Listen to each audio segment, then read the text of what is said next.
নাহমাদুহু ওয়া নুসাল্লি আলা রাসূলিহিল কারীম বিসমিল্লাহির রহমানির রহিম আসসালামু আলাইকুম রাহমাতুল্লাহি ওয়া বারাকাতুহু রব্বি ইশরাহ লি সাদরি ওয়া ইয়াসসির লি আমরি ওয়াহলুল উকদাতাম মিন লিসানি ইয়াফকাহু কাওলি রব্বি জিদনি ইলমা। আলহামদুলিল্লাহ, আল্লাহর শুকরিয়া আদায় করি যে আলহামদুলিল্লাহ এখন আমরা সুস্থ শরীরে বেঁচে আছি আলহামদুলিল্লাহ, এবং আল্লাহর কথা স্মরণ করতে পারতেছি আলহামদুলিল্লাহ। তো আজকে আমি যে বিষয়টা চুজ করছি সেটা হলো সাকসেস অফ লাইফ, যে জীবনের সফলতা বলতে আমরা কী বুঝি।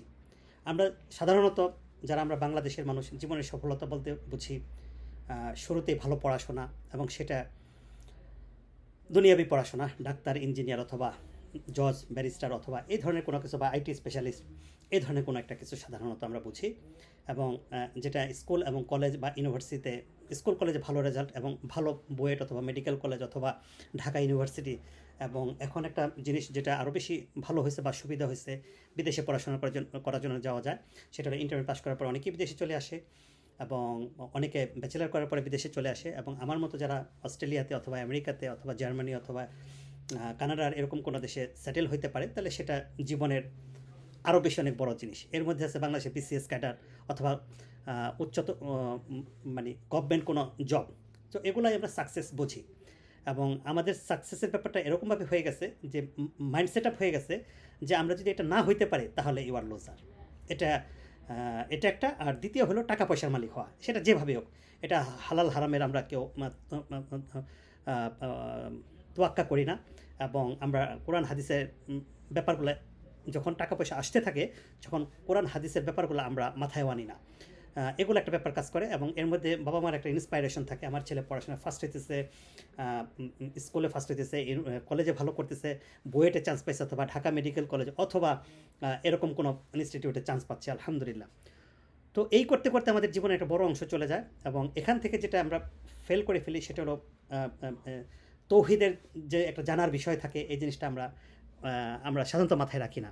তারপরে আছে আমরা প্রতিদিন 5 ওয়াক্ত নামাজ পড়া, কোরআন তেলাওয়াত করা।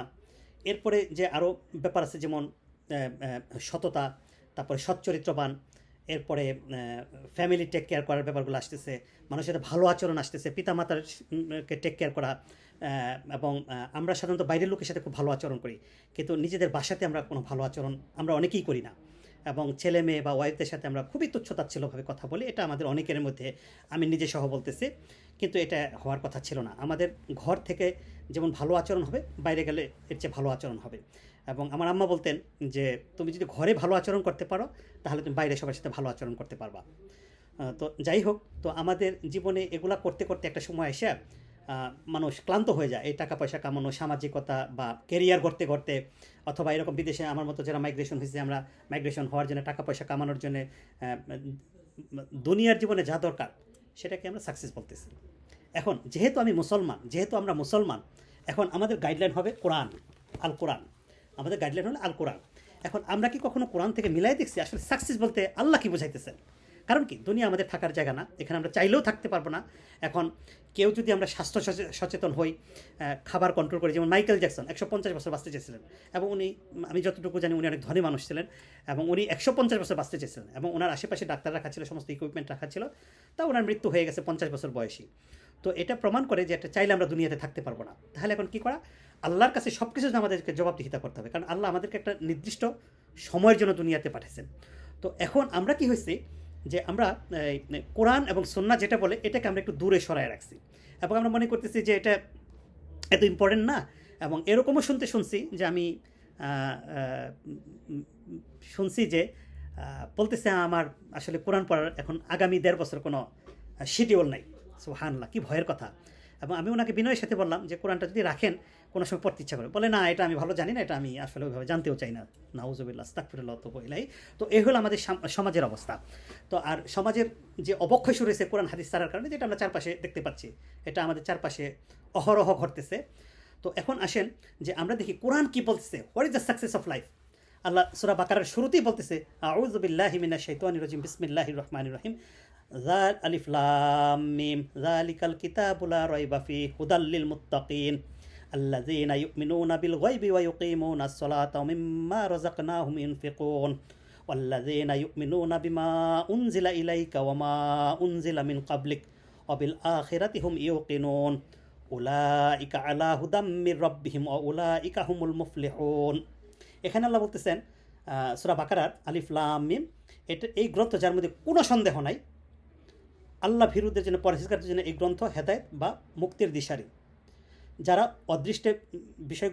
অদৃষ্ট বিষয়গুলিকে বিশ্বাস স্থাপন করে, নামাজ প্রতিষ্ঠা করে, এবং আমি তাদেরকে যে জীবন উপকরণ দিচ্ছি তা থেকে তারা ব্যয় করে।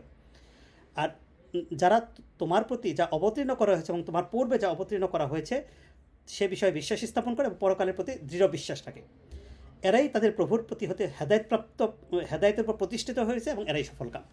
তাহলে আল্লাহ এখানে সাকসেসের কথা বলতেছে যে যারা ঈমান আনতেছে, যারা নামাজ প্রতিষ্ঠা করতেছে, যারা দান করতেছে এবং আল্লাহ যে অবতীর্ণ করতেছে সেটার উপর বিশ্বাস স্থাপন করে, পরকালের উপর দৃঢ় বিশ্বাস করে। তাহলে এখানে আমরা সাকসেসের সংজ্ঞা পেয়ে গেলাম। এখানে কিন্তু ডাক্তার, ইঞ্জিনিয়ার, জজ, ব্যারিস্টার, টাকা পয়সা এগুলোর কথা কিছুই আসে না। এবং আমি যতটুকু কোরআন পড়ছি বুঝছি আলহামদুলিল্লাহ, এখানে দুনিয়াবি কোনো সাকসেসকে সাকসেস বলা হয় নাই। দুনিয়ার কাজ আখিরাতমুখী হইতে হবে, দুনিয়ার কাজ আখিরাতমুখী হইতে হবে।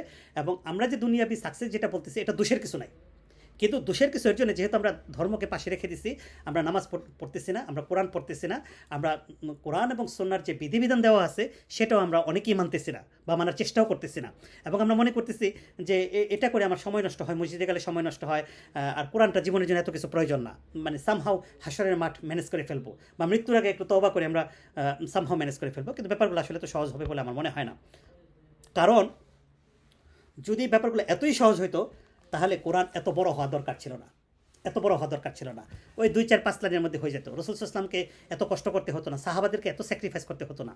যাই হোক, তো এখন আমরা সাকসেসের জিনিস উপকরণ পেয়ে গেলাম, এখানে দুনিয়ার কোনো কথা বলা নাই। হ্যাঁ, এখন তাহলে প্রশ্ন আসে তাহলে কি আমি দুনিয়াতে টাকা পয়সা রোজগার করবো না?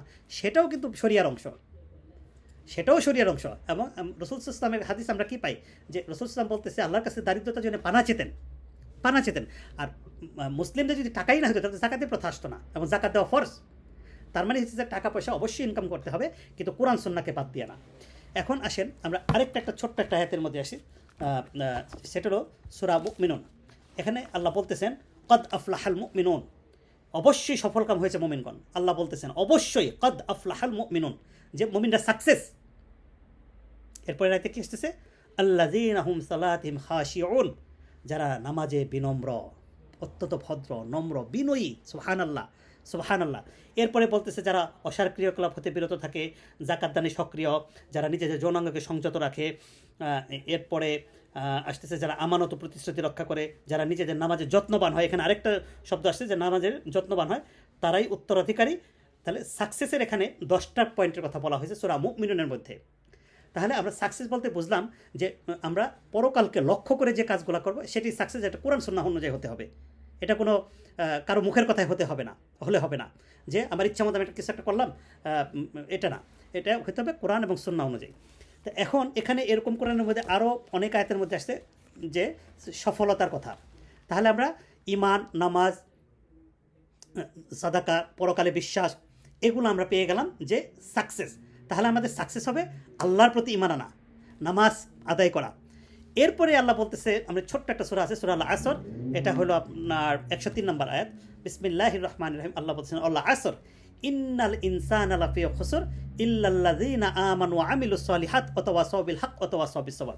এখানে আল্লাহ ক্ষতিগ্রস্তের কথা বলে দিচ্ছেন যে আল্লাহ বলতেছে আল আসর, সময়ের কসম, ইন্নাল ইনসানা লাফি খুসর, সমস্ত মানুষ অবশ্যই ক্ষতির মধ্যে রয়েছে।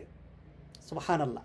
তাহলে ক্ষতির কথা আল্লাহ বলে দিচ্ছেন, সফলতার কথা বলে দিলেন, এখন ক্ষতির কথা বলতেছেন। আল্লাহ বলছেন ইল্লাল্লাযীনা আমানু, যারা ঈমান আনে, কিন্তু তারা নয়, ইল্লাল্লাযীনা আমানু, যারা ঈমান আনে, ও আমিলুস সলিহাত, যারা নেক কাজ করে, ওয়াতাওয়াসাউ বিল হক, যারা হকের দাওয়াত দেয়, ওয়াতাওয়াসাউ বিস সবর, এবং হকের দাওয়াত দিতে যদি কোনো বিপদ আপদ আসে সেটা ধৈর্য ধারণ করে। তাহলে এখানে 4টার কথা বলা হয়েছে যেটা না করলে ক্ষতিগ্রস্ত হয়, যেখানে ঈমান, নেক আমল, পরস্পরকে হকের দাওয়াত দেওয়া, এবং হকের দাওয়াত দিতে গেলে যদি কোনো সমস্যা হয় সেক্ষেত্রে ধৈর্য ধারণ করা। তাহলে আমরা এখানে কিন্তু আপনি সারা কোরআন খুঁজে বের করতে পারবেন না এখানে দুনিয়াবি কোনো সাকসেসকে আল্লাহ সাকসেস বলছেন না, দুনিয়াবি কোনো সাকসেস না। কিন্তু আমরা যদি এই কাজগুলো ঠিকমতো করতে পারি আমরা দুনিয়াতেও সাকসেস হব। আপনি দেখেন রাসূল সাল্লাল্লাহু আলাইহি ওয়াসাল্লামের যুগে, সাহাবাদের যুগে, তারা কিন্তু পৃথিবীতে সাকসেসফুল ছিলেন। সুবহানাল্লাহ। তাবিন এর পরবর্তী যুগের সালাফগণ তারাও সাকসেসফুল ছিলেন। তো সুতরাং এই আল্লাহ সূরা তাহার মধ্যে বলতেছে যে আমি এই কোরআন অবতীর্ণ করছি তোমাদেরকে দুঃখ কষ্ট দেওয়ার জন্য না। সুবহানাল্লাহ। তাহলে এই কোরআন যদি আমরা এগুলা মেনে চলি, আমরা যে দুনিয়াতে ফকির মিসকিনের মতো ঘুরবে, ব্যাপারটা এরকম না। আল্লাহর বরকত আসবে, আল্লাহর রহমত আসবে, এবং অবশ্যই আমাদের ছেলেমেয়েরা ডাক্তার ইঞ্জিনিয়ার হোক, এটা অবশ্যই আমরা চাই। আমাদের ছেলেমেয়েরা বড় বড় স্পেশালিস্ট হোক, অবশ্যই আমরা চাই। কিন্তু এই কোরআন সুন্নাহকে বাদ দিয়ে না। তাহলে সাকসেসের মূল হলো যে আল্লাহর পথে চলা, আল্লাহর প্রতি ঈমান আনা, এবং আল্লাহ যেভাবে আমাদেরকে চলতে বলছেন সেইভাবে আমাদের জীবন পরিচালনা করা। তাহলে আমাদের জীবন সাকসেস হবে। আদারওয়াইজ আমরা মনে করতে পারি আমরা সাকসেস, আসলে সাকসেস না। এবং আমরা যারা আমাদের মধ্যে যারা কেরিয়ার করতে করতে ক্লান্ত হয়ে গেছে নামাজ কোরআন বাদ দিয়ে, তাদের পরিণতি কিন্তু সাধারণত আমরা ভালো চোখে দেখি নাই। তাদের ছেলে মেয়ে কথা শুনে না, ফ্যামিলিতে সমস্যা, তারপরে নানান সামাজিক পারিবারিক সমস্যা তো আছেই। কিন্তু যদি কেউ কোরআন সুন্নাহ অনুযায়ী আল্লাহর পথে চলার চেষ্টা করে, অবশ্যই অবশ্যই আল্লাহ তাকে সুন্দর জীবন দান করবে। এটা সূরা কোরআনের একটা আয়াত আছে, এটা এক সময় আমি ইনশাআল্লাহ এটার উপর একটা ভিডিও করবো ইনশাআল্লাহ। তাহলে আসেন আমরা সফলতার পথ ধরি, যেটা সাকসেস হবে। দুনিয়া থাকার জায়গা না, দুনিয়াতে চাইলেও আমরা ইয়াং থাকতে পারবো না। এই বয়স হয়ে যাবে, এরকম দাড়ি পেকে যাবে, একসময় মরেও যাব। মরার আগে বিছানায় পড়ে থাকতে হইতে পারে, শরীর আরও খারাপ হয়ে যেতে পারে। কিন্তু যদি আল্লাহর পথে চলি, আল্লাহ আমাদেরকে সেভ করবেন এবং দুনিয়াতে সফলতা দেবেন, আখিরাতেও সফলতা দেবেন ইনশাআল্লাহ। আসেন আমরা বিনয়ের সাথে বলতেছি, অনেক সময় পার হয়ে গেছে, আমরা ইমান প্র্যাকটিস করি, আমরা তৌহিদ প্র্যাকটিস করি, আমরা নামাজ ঠিকমতো আদায় করি, এবং ইসলামের যত বিধিবিধান আছে সব কিছু ঠিকঠাক মতো পালন করার চেষ্টা করি। তাতে নিজের জীবনে সুখ আসবে, পরিবারে সুখ আসবে, সমাজে শান্তি আসবে, এবং আমাদের মধ্যে অস্থিরতা থাকবে না, কোনো অভাব অনটন তো থাকবেই না ইনশাআল্লাহ। এবং আপনার কাছে, আমাদের কাছে জীবনটা অনেক সহজ মনে হবে। বিশ্বাস করেন, আপনি আজকে থেকে প্র্যাকটিস করেন যে আমি সকালে ফজর পড়ব মসজিদে, যদি বাসায় থাকি অবশ্যই মসজিদে পড়বো। আর বাংলাদেশে যারা আছেন তাদের অনেকেরই মসজিদে নামাজ পড়া খুবই সহজ, পানির মতো সহজ, কারণ প্রত্যেকটা মোড়ে মোড়ে মসজিদ আছে। তো আমরা এটা যদি করি, আমরা হালাল হারাম বেঁচে থাকার চেষ্টা করি, যে বড় বড় যে সমস্ত পয়েন্টগুলো আছে ইসলামের, নামাজ, রোজা, হজ, জাকাত, সত্য কথা বলা, এই সমস্ত জিনিসগুলো যদি আমরা প্র্যাকটিস করি, তাহলে আমাদের সন্তানরা দেখবেন এমনি অটোমেটিক ভালোর চেয়ে ভালো কিছু করবে। এটা প্রমাণ। এটা যদি আপনি করেন, আপনি নিজেই প্রমাণ পাবেন এটার। আল্লাহ আপনাকে ছেড়ে দেবে না, আল্লাহ আপনাকে ছেড়ে দেবে না, আল্লাহ অবশ্যই আপনাকে ছেড়ে দেবেন না, বা আমাদেরকে ছেড়ে দেবেন না ইনশাআল্লাহ। সুবহানাকা বিহামদিকা আশহাদু আল্লা ইলাহা ইল্লা আনতা আস্তাগফিরুকা ওয়া আতুবু ইলাইক। আসসালামু আলাইকুম ওয়া রাহমাতুল্লাহি ওয়া বারাকাতুহু।